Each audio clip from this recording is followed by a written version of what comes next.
para continuar con nuestro foro regional denominado Visibilizando la Realidad del Mundo Evangélico, voy a invitar que pueda pasar con nosotros el pastor Luciano Silva. Él hoy día nos acompaña. Él es un pastor, teólogo, escritor y también educador. Así que lo recibimos con un fuerte aplauso.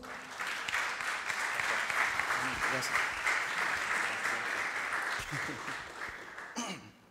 No se pase tanto, dijo. Ustedes me avisan cuando lleve 10 minutos, me hacen con las dos manos así. ¿Les parece o no? Ya. Que el Señor les bendiga. Quiero aclararles que estoy en calidad de pastor hoy día, estoy fuera de mis horas de trabajo.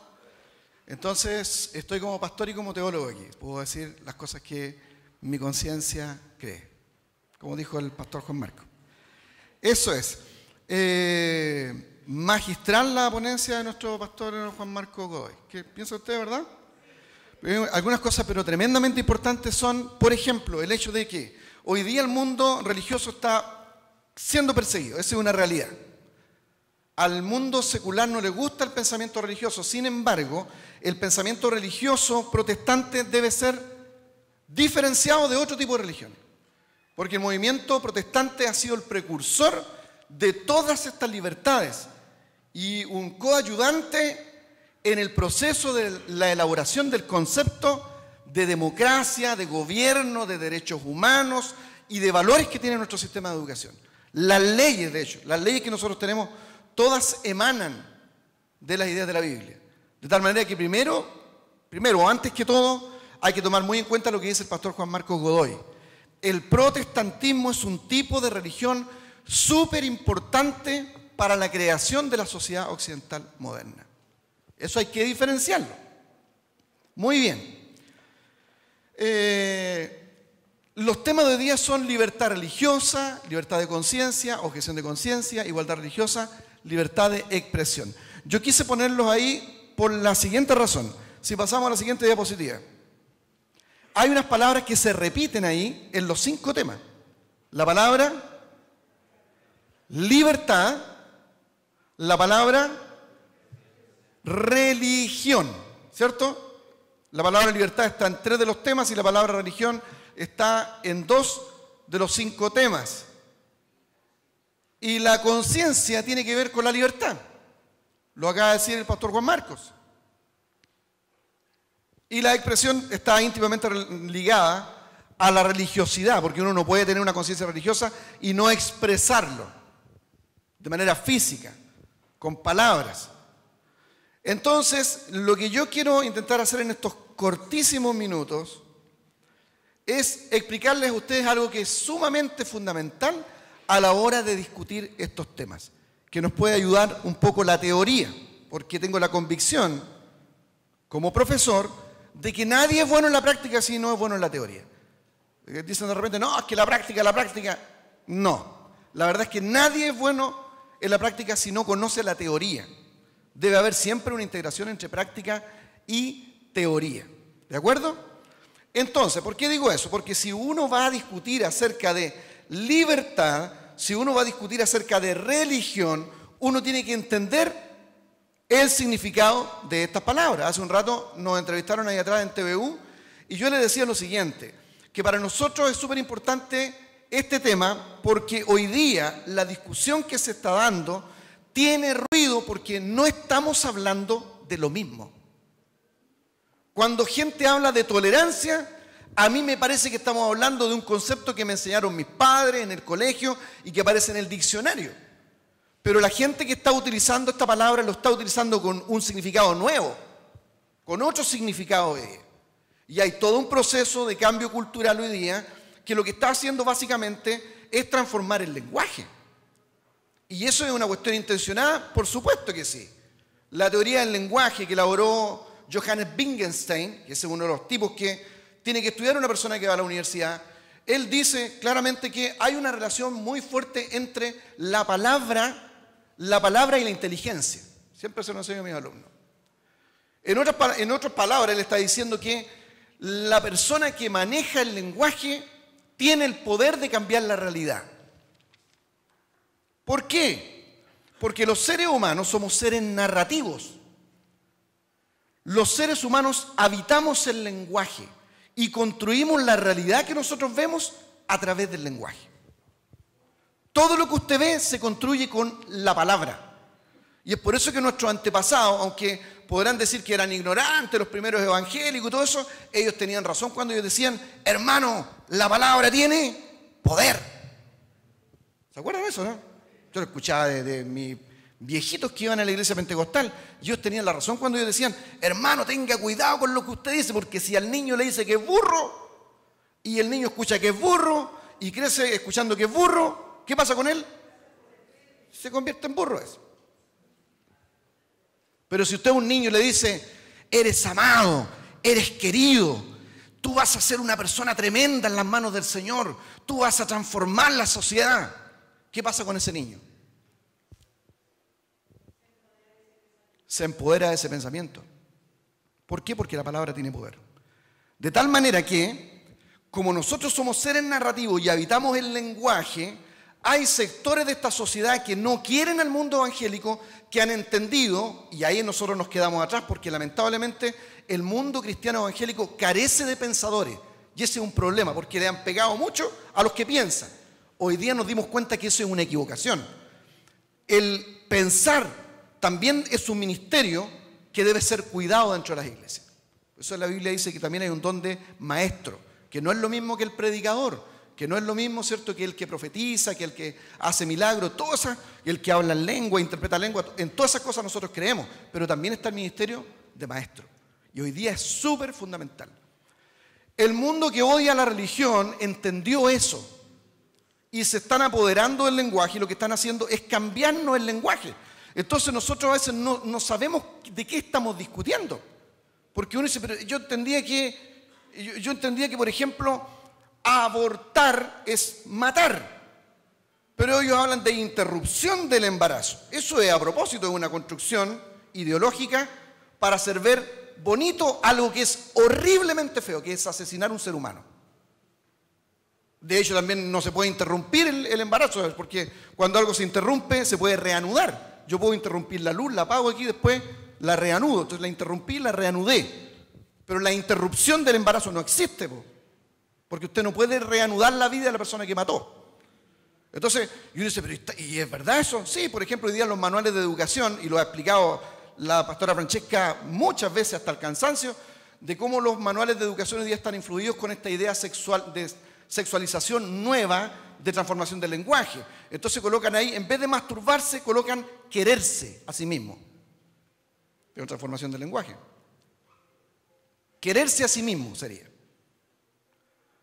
¿Y por qué? Porque resulta que hoy día está en boga, dentro de ese sector que es de una ultra ideología marxista que ha vuelto hoy día, que se llama marxismo cultural, una forma de cambiar las palabras y el lenguaje que se conoce como deconstrucción, de construir el lenguaje para crear un estándar nuevo de palabras.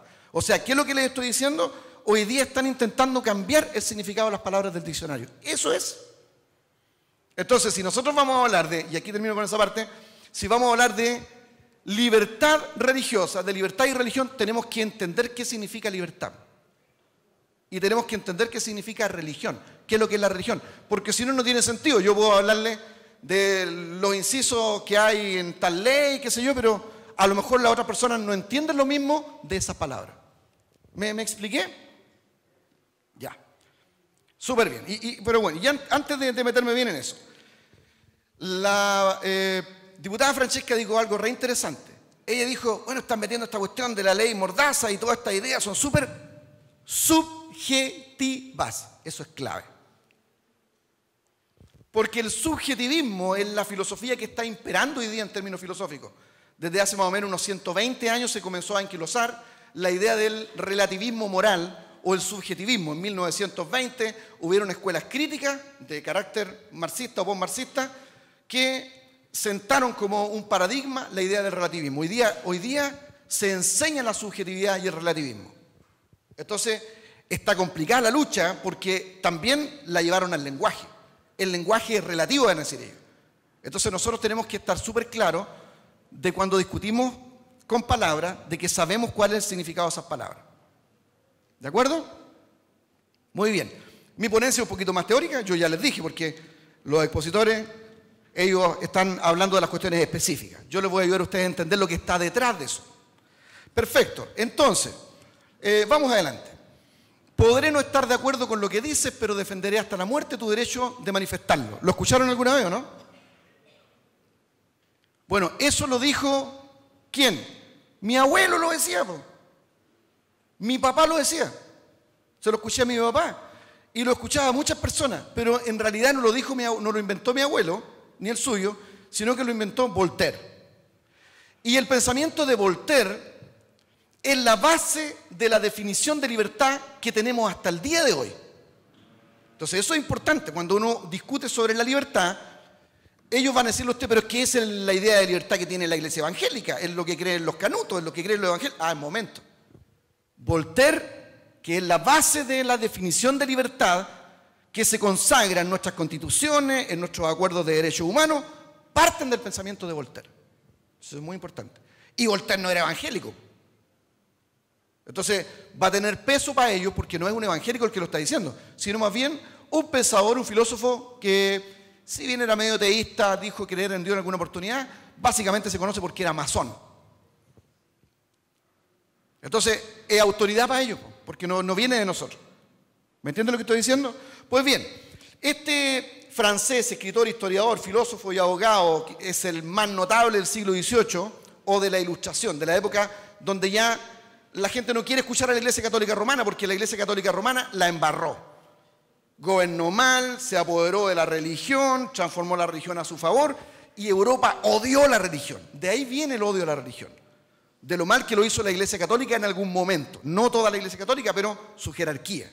Y ahí nace el protestantismo, del que nos habló el pastor Juan Marcos Godoy, y empiezan a aparecer estas ideas de libertad, esta idea de libre conciencia, y por eso es que el movimiento protestante no debe ser atacado, porque nosotros fuimos los que estuvimos al principio para poder hablar de estas definiciones de libertad, de conciencia, que son tan importantes y que están en nuestras cartas, que están en nuestros acuerdos hoy día, a nivel internacional.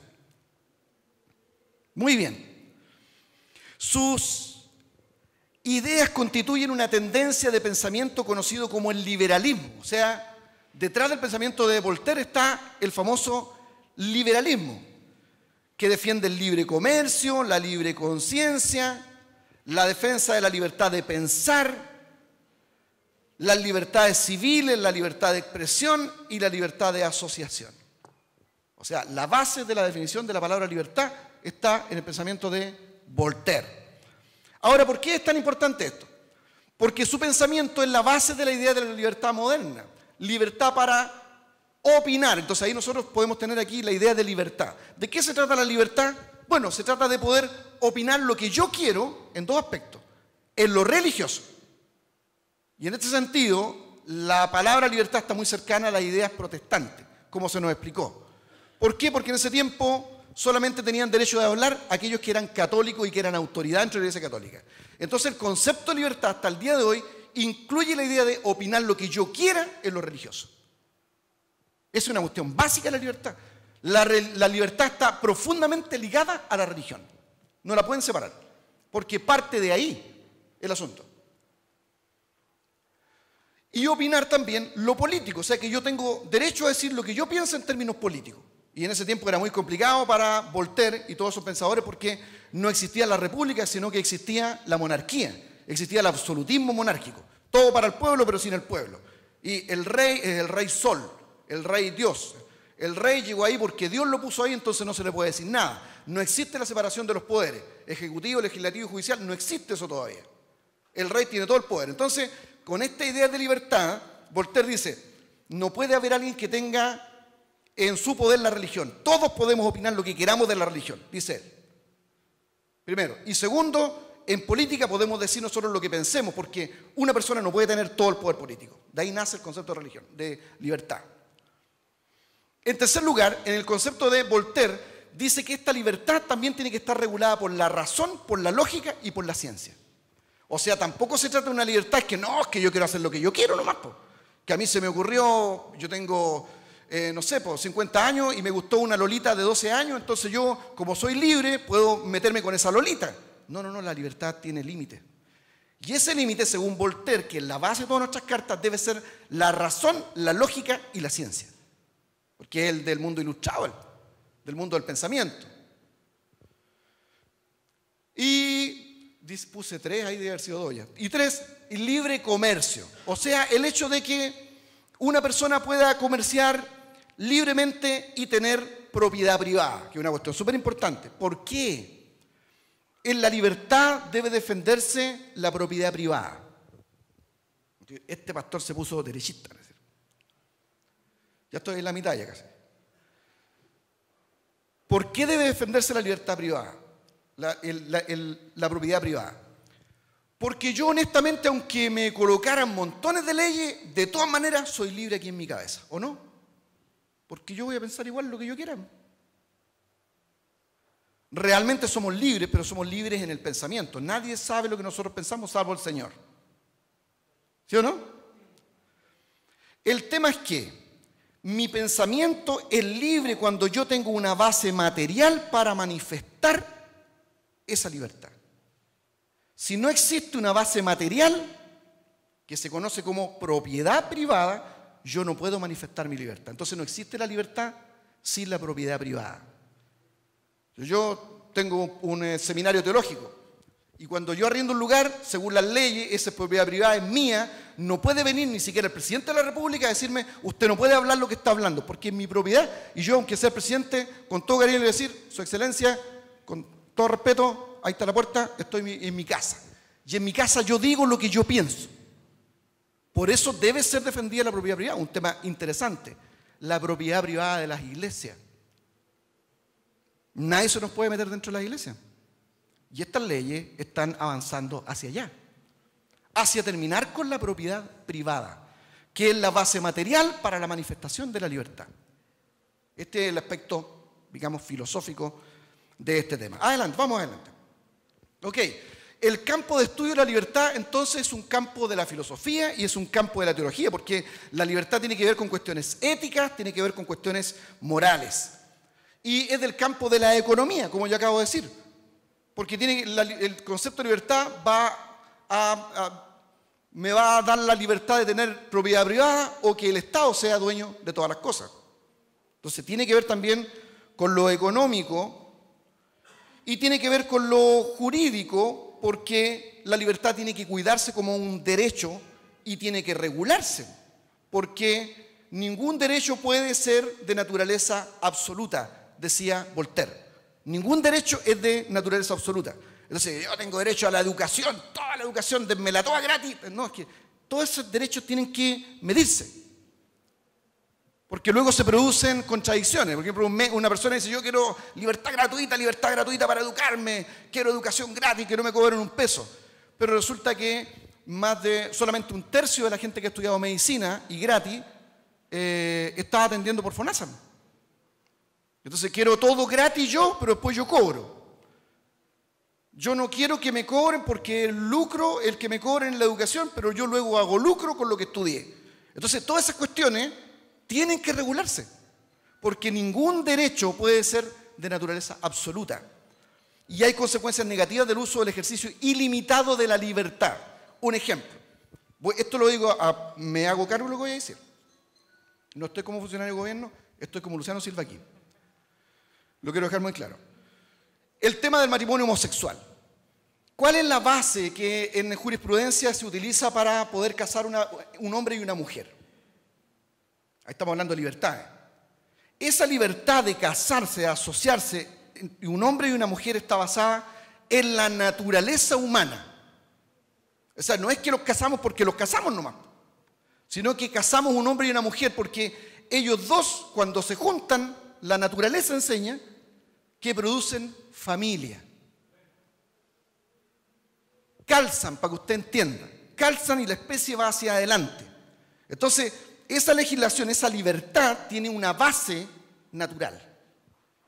Entonces, la pregunta que uno tendría que hacerse, ¿cuál es la base del matrimonio entre personas del mismo sexo? La libertad. Bien, pues, casémonos, entonces tienen razón, pues si son libres, yo soy libre, me caso un hombre con un hombre. El problema es los problemas jurídicos que provoca eso. Porque luego, ¿qué pasa si yo vengo y digo, ¿Sabes qué? Yo me quiero casar con mi hermana. Pero no, pero es que eso no, po. ¿En base a qué usted quiere casarse con su hermana? En base a la libertad. ¿Quién le pone límites a la libertad? Son cuestiones que hay que discutir. ¿Y por qué no me puedo casar con mi hija? ¿Por qué no puedo meterme con un niño menor? Entonces, hoy día se habla de una libertad malentendida, mal definida, relativista, absurda.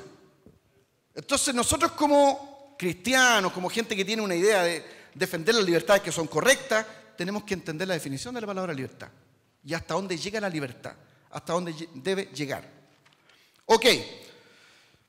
Quería hablarles un poco de Aristóteles, de Platón, pero no alcancé. Yo les puedo mandar eso por internet si quieren. Pero hasta ahí está bien. Quiero terminar estos 5 minutos que me quedan, ¿verdad? ¿Ya? Explicando lo de la religión, la importancia que tiene la religión. Pasen adelante, por favor. Hay una figura de unos señores ahí.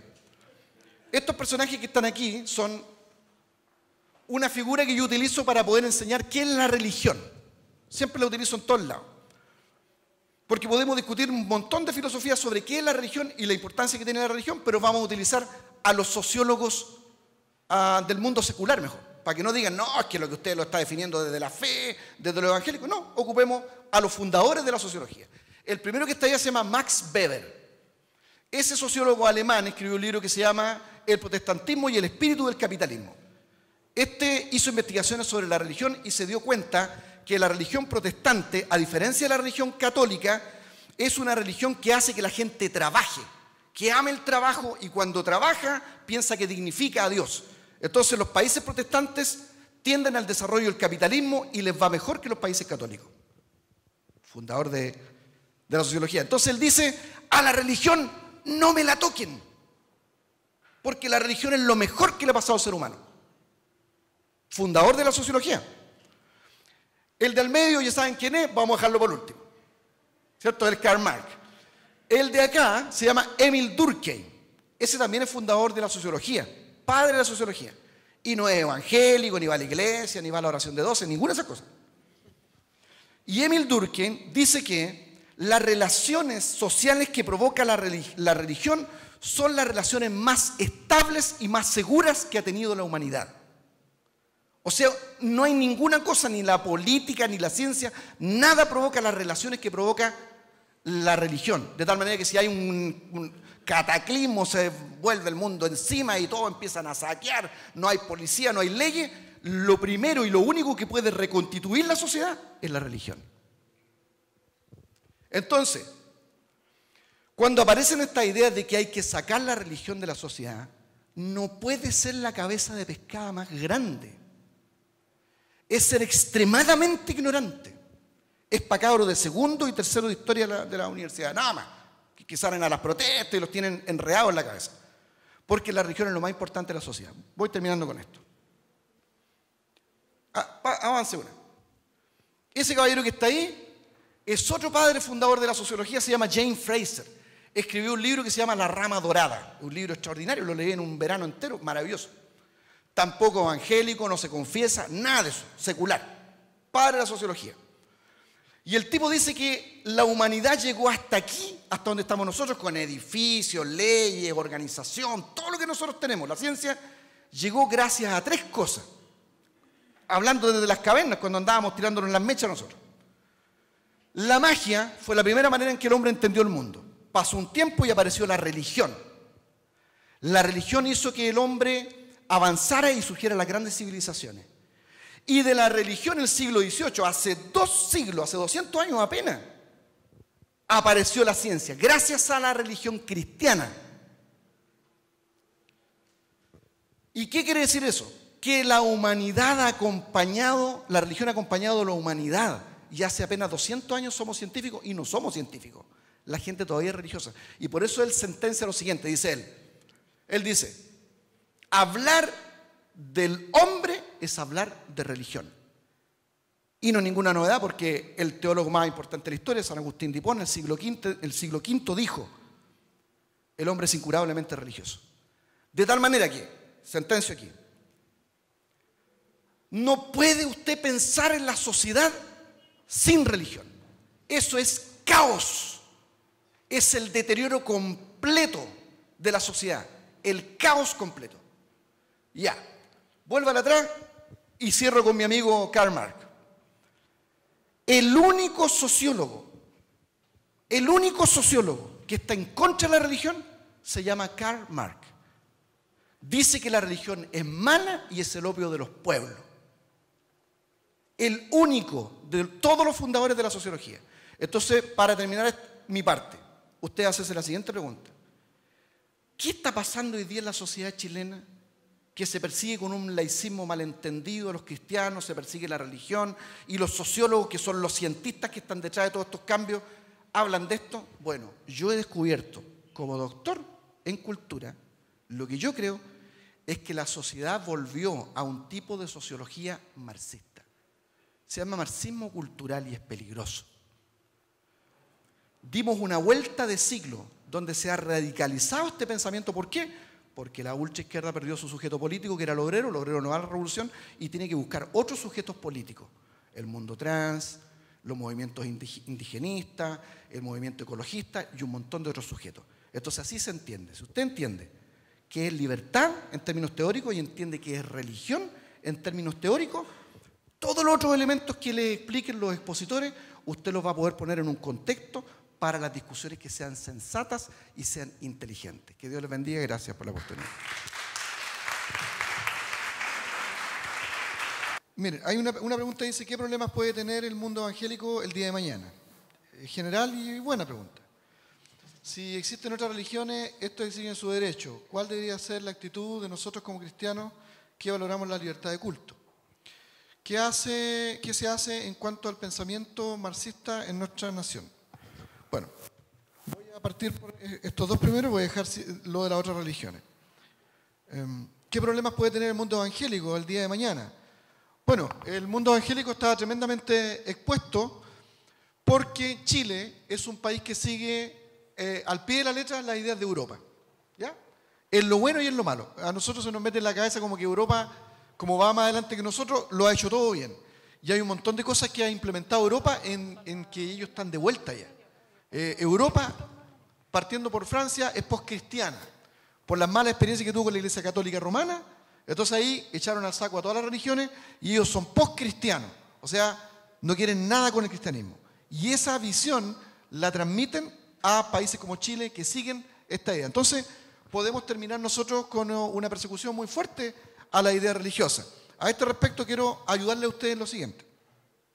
Cuando ustedes le dicen lo siguiente, porque lo he oído yo como pastor, ustedes fueron minoría y hoy día están en contra de las minorías. ¿Por qué? Ni que nosotros fuimos una minoría, ¿cierto? Entonces usted tiene que tener cuidado en decir lo siguiente. Las minorías de hoy día son minorías con poder económico y político. No son iguales que las minorías que fuimos nosotros. Estas son minorías que tienen apoyo de la ONU y tienen un apoyo transnacional. La minoría que fuimos nosotros fuimos pobres, gente que salió adelante a ñeque y que no impusimos ninguna idea a nadie. Y colaboramos con nuestro trabajo en la aparición de la clase media. Eso es muy importante para defendernos. Lo otro, que cuando nosotros defendamos esta ley, para que no pase esto, la ley, la libertad, tenemos que tener cuidado lo siguiente. La ley se ha ido desarrollando, como yo le expliqué, a través del tiempo y a través de filósofos que no son evangélicos, pero que fueron clave, ¿cierto?, en el desarrollo de la separación de los tres poderes del Estado, la aparición de la Constitución y el concepto de Estado moderno que nosotros tenemos. Entonces eso es muy importante. Y está basado en que esta libertad debe tener en cuenta el sentido común. El sentido común, ¿cierto?, es la idea de que nosotros no podemos hacer cosas que estén reñidas, por ejemplo, con cuestiones que son lógicas. Y hay que aprender qué es lo que es el sentido común. Eso por un lado. Y la otra, si existen otras religiones, estas exigen sus derechos. ¿Cuál debería ser la actitud de nosotros como cristianos que valoramos la libertad de culto? Pues bien, aquí yo voy a hablar a título personal y como teólogo. Aquí es donde está la patacoja de nuestra lucha. Nosotros como evangélicos, como nos ha faltado el conocimiento, hemos iniciado una lucha que a veces se ve muy fundamentalista.